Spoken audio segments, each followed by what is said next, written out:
আমি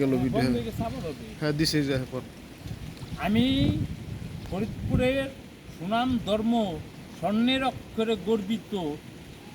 আমি বাংলাদেশ সেনাবাহিনী 15 ব্যাটালিয়ন। আমি আপনারা যারা ফরিদপুরের দায়িত্বরত আছেন, আপনারা অনুগ্রহ করে আপনারা আমাকে আপনাদের ক্যাম্পে নিয়ে আপনারা সত্যটা যাচাই করেন যে কতগুলো পুলিশ এবং কোতোয়ালি থানার ওসি থেকে শুরু করে 70-75 জন টাকা নেয়। কারা নেয় সব আমি গিট্টু। আমাকে প্রাণে হুমকিতে আমাকে আজকে 1-1.5 মাস ধরে ফরিদপুর ছিন্ন ভিন্ন করে রয়েছে। আমি বউবার বাচ্চা তারা রাস্তায় রাস্তায় ঘুমাইতেছি। আপনারা আমাকে নেন স্যার, আমি পুরো একটু ডাটাটা দিয়ে দিব, আপনাদের ধরতে সুবিধা।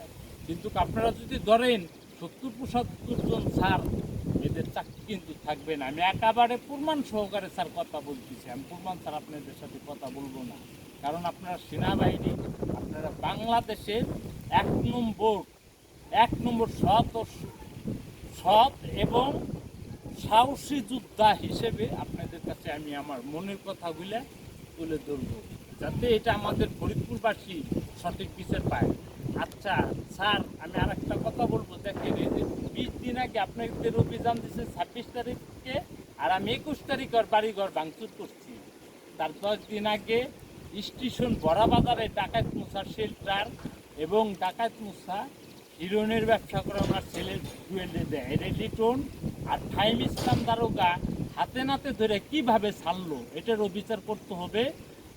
আর আমি সোয়াককে বাজারের ভিতর হাত পাও বাইরে ভেঙে দিয়ে আমি সোয়াককে গাঁজা মুক্ত, স্টেশন বাজার মুক্ত, আমি একেবারে গাঁজা মুক্ত করে ছাড়ছি। স্যার, আপনারা আপনাদের কাছে নেন, আমি সমস্ত বিস্তারিত সত্য ঘটনা তুলে ধরবো। এতে আমার ফাঁসি হবে। আমি এই যে বুক পাইতে নেব, আপনি আমাকে গুলি করে মেরে লাই দিবেন। আমার 2টা সন্তান, আমি চাই না আমার সন্তানরা এই মাদকের বিষাক্ত সবল থেকে, এই জঘন্যতম পাপ থেকে আমার সন্তানরা বেরিয়ে আসুক, এটাই আমি দেশবাসীর কাছে কাম্য করছি। এবং আপনারা সবাই আমার পাশে এসে দাঁড়াবেন, এটা আপনাদের কাছে আশা এবং প্রত্যাশা এবং ভালোবাসা। আমার আর কিছু বক্তব্য দেব না।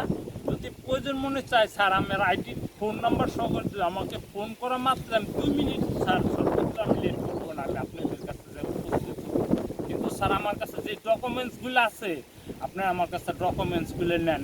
এই ডকুমেন্টসের কারণে স্যার আমি মার্ডার হয়ে যাবো স্যার। আমি সেনাবাহিনীর কাছে হাত জোর করে বিনীতভাবে অনুরোধ করছি, আপনারা অনুগ্রহ করে স্যার আপনারা আমার ডকুমেন্টসগুলো নেন, আমার জবানবন্দিগুলো নেন। আমাকে অনেক পুলিশ আমাকে মেরে ফেলাই দেওয়ার জন্য কিংবা গুম করার জন্য বহু চেষ্টা করতেছে, পায়তারা করতেছে, কিন্তু পারতেছে না আল্লাহর রহমতে। আপনারা আমাকে নিয়ে আমার পুরো জবানবন্দিটা স্যার আপনারা নেন। তারপর দেখেন এই সমাজে কারা মাদক ব্যবসায়, কারা হিরোইন ব্যবসায়, কারা ইয়াবা ব্যবসায়, কারা কোকেন ব্যবসায়, এটুদের স্যার আপনারা একটা ক্লিয়ার কাট করে দেবেন স্যার। আমার নাম যদি কেউ বলে থাকে স্যার, আমারও বিচার করবেন আপনারা। আমি বুক পাইতে দিলাম স্যার, আপনারা গুলি করে আমাকে মেরে ফেলবেন।